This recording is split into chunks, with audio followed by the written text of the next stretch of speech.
Hi there. Thank you for joining me in this conversation around the female pelvis in regards to pregnancy. I myself am pregnant with my first and am diving into all of the information and research in how it affects the body as well as movement. I'm a gyrotonic pre-trainer, a gyrokinesis instructor, and a movement educator for professional dancers. Since I am going through this journey myself, I am diving into all my past coursework, notes, and material. I've taken the gyrotonic pre- and postnatal course twice now, the first generation many years ago, and more recently, the second generation, the more updated course. And it has been a joy to see how these courses and the material within it has evolved over time. I am taking some of that information as well as information from other modalities and courses and my own personal experience when entering into this conversation. I myself have come up with a gyrokinesis prenatal series based on the material from the pre and postnatal course. I wanted to make something that was a little bit more accessible if you don't have equipment and something that you can do at home on your own time. I also have a lot of other short classes that are a part of that series, and I hope that it is accessible and helpful for you. But for today, we are talking about anatomy. For some of us who are joining, we live and breathe movement. We are instructors, we are trainers, we are movement professionals, and that is why you are drawn to this conversation. Others of us are pregnant and interested in how the process is going to go for us. And there are even others who don't have any baseline of information here, don't really know the body, and are looking to get a broad basic view of the female anatomy, especially the pelvis. Regardless of where you are at, we will dive in. I have a helpful visual, which is going to be the pelvic model. For those of us who don't know as much about the pelvic anatomy, we tend to think of it as one big structure, when in actuality, there are two halves of the pelvis, and in the back we have our spine that leads down towards the sacrum into the coccyx.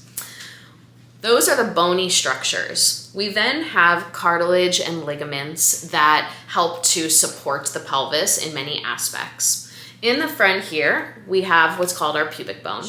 As we progress through pregnancy, this space becomes more mobile and starts to separate.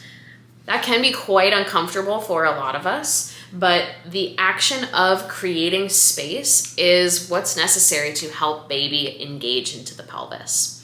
That is one joint of the pelvis. In the back, we have two other joints. You can see on this model, I have bungees that are connected, and those bungees, the point at which they intersect, is something that you can feel on your own body. So take your fingers and bring them around to the back of your pelvis.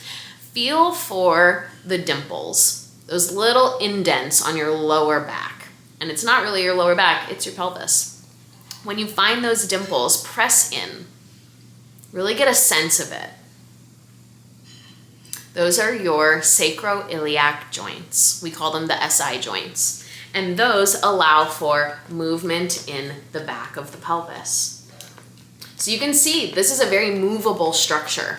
This is not one block. This has aspects of movement forward, back, side to side, and we will get into that conversation soon, but I do want you to notice that these are joints that allow for expansion in the pelvis. As we progress through pregnancy, we have a hormone that's called relaxin. And that hormone is what allows the ligaments to soften and to become a little bit more pliable and stretchy. That is what allows our pelvis to expand and widen for baby to start to drop down and to eventually make their way through and out. Women tend to have 4 different types of pelvis structures. And those all create a different environment for not only your organs when you are not pregnant, but then for your baby when you are pregnant. I want to talk a little bit about the musculature. We have our pelvic floor, which sits right inside this pelvic bowl. This structure, the bony structure, makes a circle, and I called it a bowl because at the bottom, our pelvic floor starts to take up this space. It almost creates a hammock, and a lot of people would call it a sling. And that sling is what holds the contents of our torso in our abdominal cavity. So when we are not pregnant, it is what's supporting our organs. It's holding our organs up in our body. When we are pregnant, our organs start to come up as our uterus starts to grow, as baby starts to grow, baby starts to sit into our pelvic floor. And over time, baby becomes bigger and heavier. So our pelvic floor is holding and almost hammocking the baby. That is what is sitting inside of this pelvic structure. I wish that I had the model that had the pelvic floor insert because it is so cool to see, but you can imagine for yourself, it's almost like a sling being held at the bottom. So let's talk about the movement that can happen with the pelvis. Because we have a joint in the front and two joints in the back, we are able to have access to movement in many different ways. And this is why in gyrotonic and gyrokinesis, we have what's called our spinal motions. And those motions are standard for most of us to do. And this is what our body was made to do. We can arch, we can curl, we can spiral, we can side arch. Those movements that happen in our spine are also able to happen in our pelvis because of these joints. So when we go into an arch of the pelvis, try it for yourself with your hands resting on your legs. When your pelvis arches, our pelvis tends to tip forward. You can think of your pubic bone going forward and down towards your seat. You can think of your tail starting to go up in the back. And you can even put your hands, one hand on your pubic bone, the other hand on either your sacrum or a little lower on your tailbone. And when you arch, you can feel that the tailbone lifts up and you can feel that the pubic bone drops down. What also happens as we go into an arch because of these joints is we are able to have a widening through the front of the pelvis. This starts to open. So the front of the pelvis expands this way, while the back of the pelvis comes towards each other this way. So in the front, we get width. In the back, we get a little bit more of a narrowing. A narrowing. I wish I could do this evenly on both sides, but you understand. Yes. So feel that for yourself now. Bring your hands to your hip bones. And as you let your pelvis tip forward, imagine those hip bones are widening.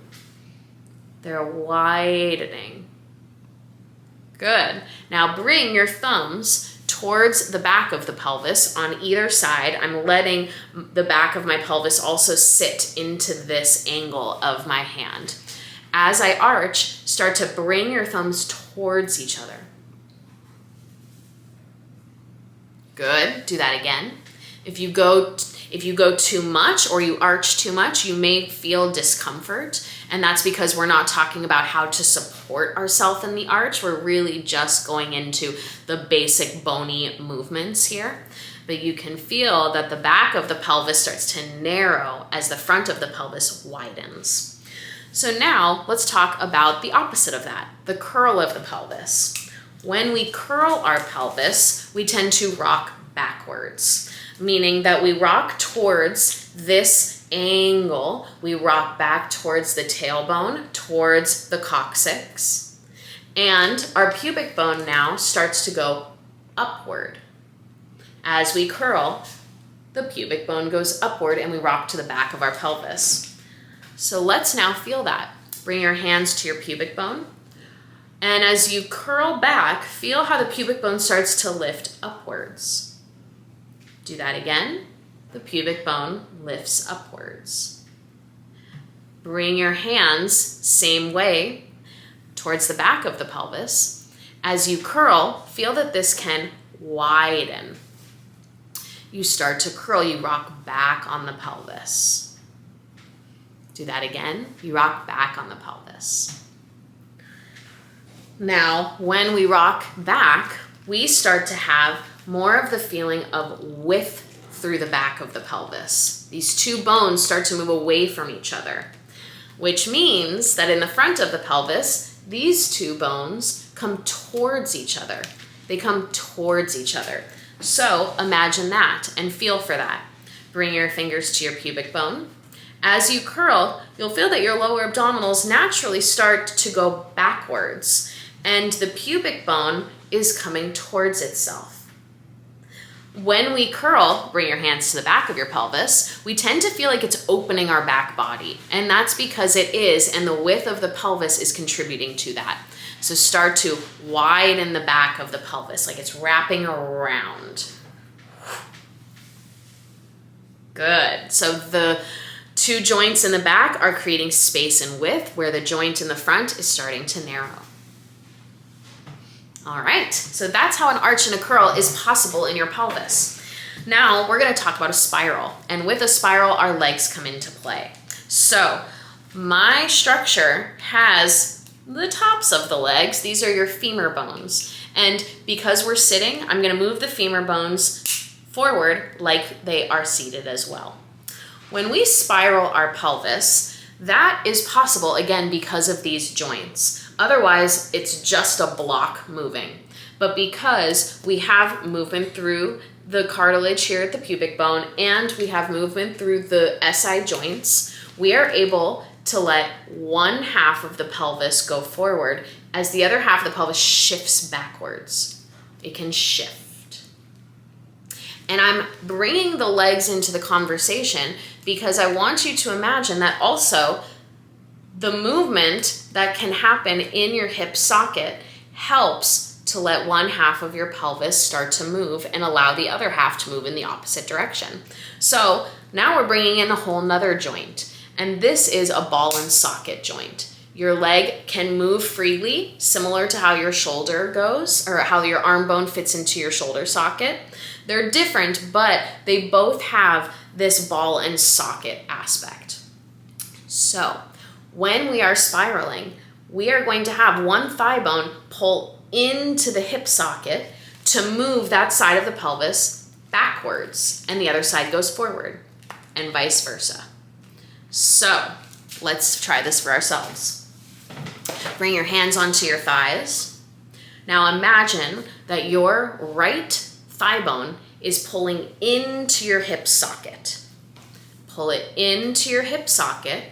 And as you do that, you'll feel that the left hip bone left thigh bone might move forward. So it's like a scissoring action. You can even look down. You can see that your left knee is going forward as your right knee is pulling towards the thigh bone up into the hip socket. And notice how that has already turned your pelvis to the right a little bit. Come back to center, let your knees be even. Try the other side. Pull your left thigh bone into your socket, which allows your right thigh bone to move forward.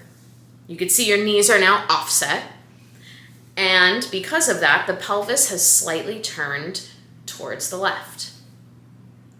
Now, we're gonna just do this quickly. Just let the legs continue to scissor forward and back, and feel how that action allows the pelvis to rotate.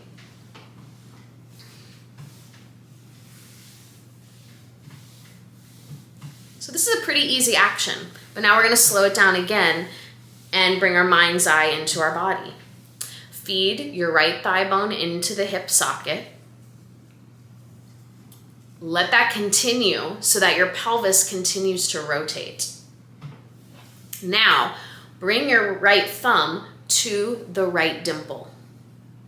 Imagine that that side has wrapped around the back and it's shifting backwards. Now, take your right or your left hand, bring it to the other side. Feel how that side is more open and forward. And then come back to center. You can keep your hands on those two dimples. Let's do the other side. Draw your right thigh bone, left. Draw your left thigh bone into your hip socket and feel the movement that happens in that dimple. Notice how on the other side, because the knee is reaching forward, there's more of an openness in that particular joint. And switch to the other side.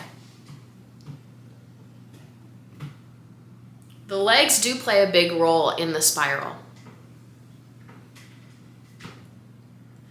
And as you continue to do this, you are feeling how one side gets more expanded as the other side maybe gets a little bit more connected. Now bring your fingers to your pubic bone. You may feel less here, but imagine that the movement is happening to a small degree at the pubic bone. Good. Now, underneath your pelvis, at the very base of your pelvis, we have our sits bones. Take your hands, sit on them. Feel those two bones. Yours might be very pointy, they might be very rounded, they might feel small, they might feel big. Those are your sits bones. That is the base of your pelvis. And as you take your hands out, move the flesh away so that those sits bones are grounded. You can really feel them. Now, go back into your spiraling and feel those bones moving forward and back on your seat. That plays a role in the spiral as well. These bones are not necessarily spiraling. There is a movement of them going forward and back. There is probably a little bit of rotation happening, but not to the same degree that the top portion of the pelvis is, and not to the same degree of movement maybe that's happening in the joints. But this is a way to really feel what's going on. Great. Now we switch into the last spinal motion, which is a side arch or a hip hike of the pelvis. And these spinal motions are from gyrotonic and gyrokinesis, but these are also ways in which that you are just able to move your spine or your pelvis. So the next one that is able to happen is a hip hike, and that again is because of these joints. One hip can lift, the other hip can lift, lift, and lift. We're going to try that for ourselves. Let the legs widen a little bit, and we are going to pick one hip up and put it down. Other side, pick it up and put it down. Try it again. You'll feel that one sits bone lifts up off of your bench as the other pushes downward. While one hikes up, the other pushes down. While one hikes up, the other pushes down. Now bring your hands to the dimples or your thumbs and feel the movement that happens in our hip hike, in our side arch of the pelvis.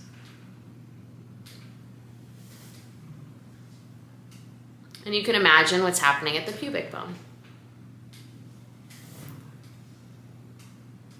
Good. Let that go. So, how does this relate to pregnancy? As we grow in time and space, our pelvis grows as well to accommodate baby.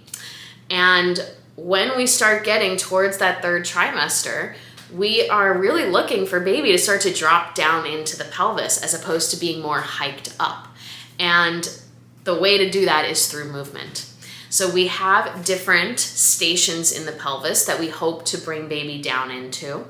And we also have these different motions and aspects that open the pelvis in different ways. So we have the top portion of the pelvis, the center of the pelvis, and the base of the pelvis. These are different inlets.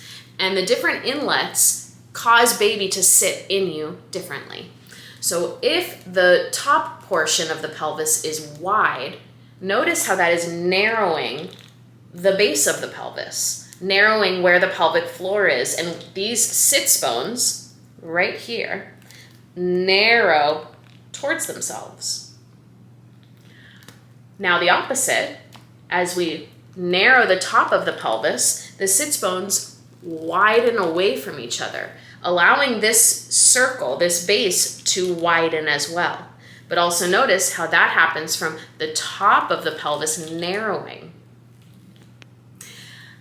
As we also have our spiraling and side arching, which creates this more asymmetrical like motion in the pelvis. All of these are necessary for helping baby wiggle themselves down and potentially rotate into the pelvis like we need them to. So when we get to the place where we're needing to help baby go down and needing baby to engage, we want to be doing all of these motions. We want to be continuing to do asymmetrical work. We want to be continuing opening up through the top of the pelvis and then opening up through the base of the pelvis. And the prenatal series will help with all of these aspects. But I want us to start to just get a sense of when it comes time for labor and for eventually pushing baby out, we need the base of the pelvis to be what's wide. To be what's wide. So how we can help to create that is having our thigh bones come towards each other, our legs internally rotating, and our feet slightly going apart. This helps the sits bones to widen. So often we see in TV shows, in movies, that legs are always just as wide as they can go. And this is not exactly what we want to be doing in the moment of pushing, because that is narrowing the sits bones towards each other. So try it for yourself. Bring your feet onto the floor and roll your thigh bones inwards, turn them in, and bring your hands underneath your pelvis so you're sitting on those bones again. With the legs turned in, can you try to widen your sits bones? I can lean forward a little bit, that helps, and you'll feel the sits bones widening away from each other. Now, sit back up, bring the legs in parallel, and just lean forward. Feel how there's not as much widening happening. Now, turn the legs out, like really roll the thigh bones open, and feel how those sits bones come towards each other. And lean forward. They don't widen as much. Now come back to center. We're gonna go through each of those again. Let's start in neutral with the legs parallel. Lean forward and feel how they slightly widen, but not to the same degree as turning in. Now turn the thigh bones in, lean forward, and you're widening the sits bones away from each other. There should be a good amount of space being created, and you are actively helping that to happen yourself. You're not just leaning forward, you are spreading that. Now come back to center. Turn the legs out and lean forward. And even as you're trying to widen, the legs turning out still keeps the sits bones fairly narrow. So this is good information to have. We want to engage in all of these aspects. We want to do all of these types of motions, but we also do want to know what is going to be the most effective when the time comes. I hope that this little bit of information, little bit of movement practice, and a visual has helped give you understanding on what is going on, what is potentially happening for you, and different ways in which to help your process continue forward. If you have any questions, please do reach out, but in the meantime, keep moving.